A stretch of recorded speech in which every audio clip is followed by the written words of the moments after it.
নমস্কার বন্ধুরা, দ্বিতীয় চন্দ্রগ্রহণ ঘটতে চলেছে 18ই সেপ্টেম্বর, বাংলা পয়লা আশ্বিন 1431 সাল বুধবার। গ্রহণ হলো একটি মহাজাগতিক বিরল ঘটনা, কিন্তু গ্রহণের সময় কুফল এবং সুফল থেকেই যায়। গ্রহণ চলাকালীন সময়ে বিশেষ করে কয়েকটি রাশির উপর গ্রহণের কুপ্রভাব লক্ষ্য করা যায়, যার ফলে অনেকেই কিন্তু এই সময় আতঙ্কিত থাকেন। আজকের ভিডিওটিতে আমাদের আলোচ্য বিষয় কি রয়েছে চলুন এক নজরে দেখে নেওয়া যাক। ভারতবর্ষ এবং বাংলাদেশ থেকে আলাদা আলাদা কোন সময়ে বছরের এই দ্বিতীয়তম চন্দ্রগ্রহণ শুরু হবে, কখন থেকে সূতককালের সময় পালিত হবে, তার ওই সঙ্গে জেনে নেব গর্ভবতী মহিলা, শিশু ও সাধারণ মানুষেরা এই সময় কোন কোন সাবধানতা অবলম্বন করবেন, বছরের দ্বিতীয়তম চন্দ্রগ্রহণের কুপ্রভাব কিভাবে দূর করবেন, পরিবারের কল্যাণের জন্য জ্যোতিষবিদদের তরফ থেকে কি জানানো হয়েছে। তাহলে চলুন দেরি না করে আজকের ভিডিওটিকে শুরু করা যাক। শুরু করার আগে ছোট্ট একটি অনুরোধ, এই ধরনের সঠিক তথ্য পেয়ে উপকৃত হলে ভিডিওটিতে একটি লাইক করবেন আর চ্যানেলটি সাবস্ক্রাইব করে পাশে থাকবেন, এবং কোন জায়গা থেকে দেখছেন তা কিন্তু কমেন্ট বক্সে জানাতে ভুলবেন না।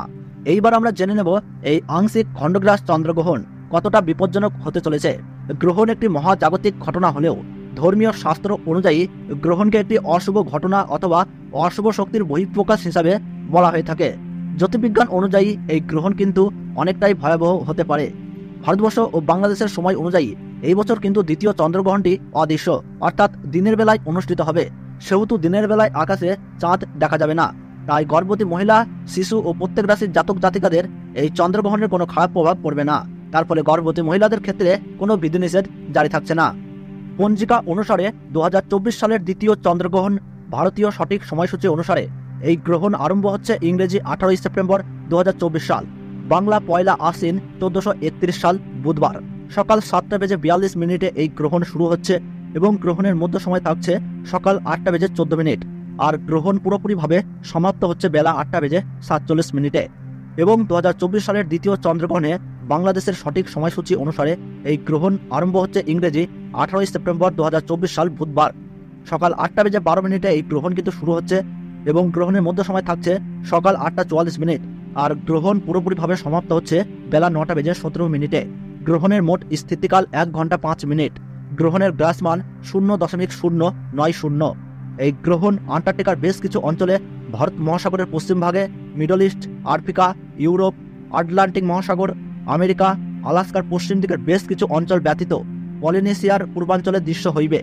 এই গ্রহণের স্পর্শ আরম্ভ প্রজেক্ট দ্বীপ, মাদাগাস্কার, সোমালিয়া, সৌদি আরবের বেশ কিছু অঞ্চল, ইরাক, ইরানের কতিপয় অঞ্চল হইতে দৃশ্যমান হইবে। এই গ্রহণের মুখ্য অর্থাৎ সমাপ্তি প্রশান্ত মহাসাগরের উত্তর ও দক্ষিণ ভাগে এবং কানাডায় দৃশ্য হইবে। গ্রহণের সূতক সময়ে সব ধরনের শুভ কাজও নিষিদ্ধ থাকে। চন্দ্রগ্রহণ শুরু হওয়ার ঠিক 9 ঘন্টা আগে থেকেই শুরু হয়ে যায় সূতককাল, এবং সূর্যগ্রহণ শুরু হওয়ার ঠিক 12 ঘন্টা আগে থেকে শুরু হয়ে যায় সূতককাল। তো বন্ধুরা, সঠিক তথ্য পেয়ে উপকৃত হলে ভিডিওটিতে একটি লাইক করবেন এবং কোন জেলা থেকে এই ভিডিওটি দেখছেন কমেন্ট বক্সে জানাবেন। আর আমাদের এই চ্যানেলটিতে নতুন দর্শক হয়ে থাকলে অবশ্যই চ্যানেলটি সাবস্ক্রাইব করে পাশে থাকবেন পরবর্তী লেটেস্ট খবরগুলো সবার আগে দেখার জন্য। তাহলে সকলে সুস্থ থাকুন, ভালো থাকুন, ধন্যবাদ।